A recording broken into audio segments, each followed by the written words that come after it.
বয়সের ভারে নুয়ে পড়েছেন জায়দা। অন্যদিকে তার প্রতিবন্ধী ছেলেও এখন যৌবনের শেষ প্রান্তে। বুড়ো বয়সে এখনও টানতে হচ্ছে ছেলের বোঝা। বয়সে বড়িয়ে গেলেও ছেলেটা বুদ্ধিতে শিশুর মতো। নিজে কি খাবেন আর প্রতিবন্ধী ছেলেকে কি খাওয়াবেন, এই চিন্তায় দিশেহারা মা জায়দা। প্রতিবেশীদের দানে চলে মা ছেলের জীবন। শেরপুর থেকে তরিকুল ইসলামের পাঠানো তথ্যচিত্রে ডেস্ক রিপোর্ট। চাল দিলে ভাত দেয়, না দিলে কে জানে। এখন আমি যদি চাল দেই তাহলে আমার ভাত দিব, না পাউডারও দিব না।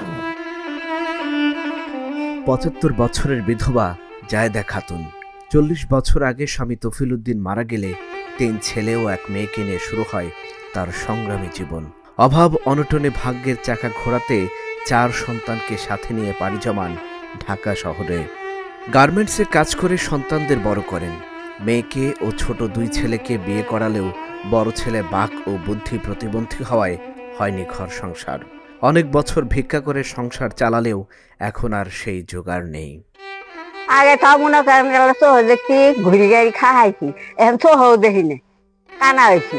এখন তাও ঘুরি খাইনি, এখন ২ মাস কষ্ট। পালগাটা আমি পালগাও বুয়া মানুষ কথা খাই না, তার খাই না। ওদের আমি ২ মাসের কষ্টই।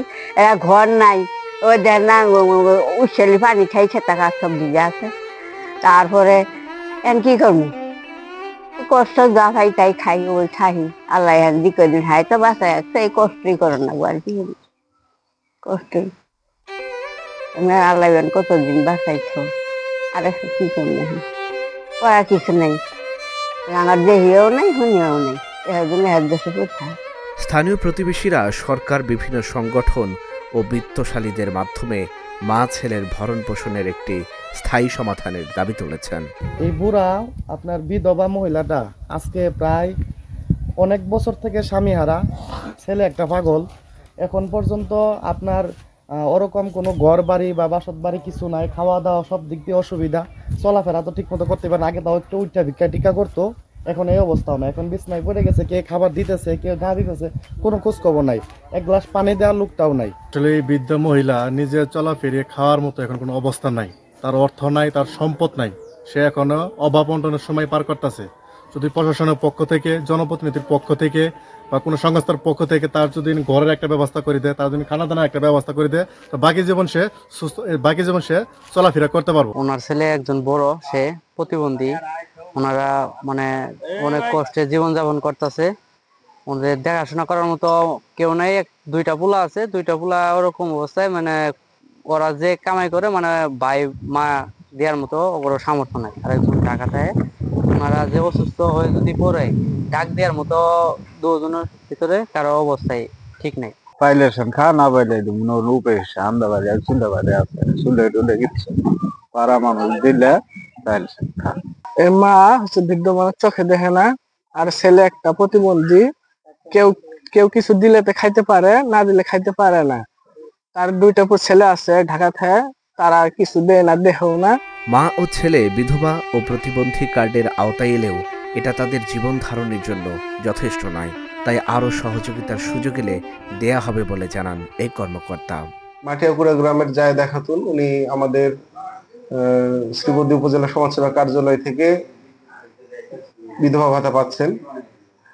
ওনার একজন ছেলে, তিনিও বাক প্রতিবন্ধী, আমাদের সমাজসেবা অফিস থেকে তিনিও প্রতিবন্ধী ভাতা পাচ্ছেন।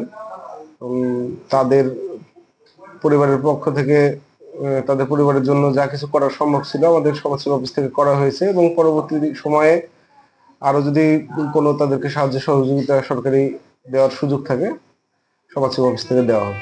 জায়দা ও তার প্রতিবন্ধী ছেলের জীবন ধারণে স্থায়ী সমাধানে প্রয়োজনীয় ব্যবস্থা নেওয়ার কথা জানালেন উপজেলা নির্বাহী কর্মকর্তা। দক্ষিণ মাটিয়াগুড়া নিবাসী জায়দা খাতুন ও তার পুত্রের কষ্টকর দারিদ্র্যপীড়িত জীবনযাপনের ব্যাপারে আমি আগে অবগত ছিলাম না, বর্তমানে অবগত হলাম।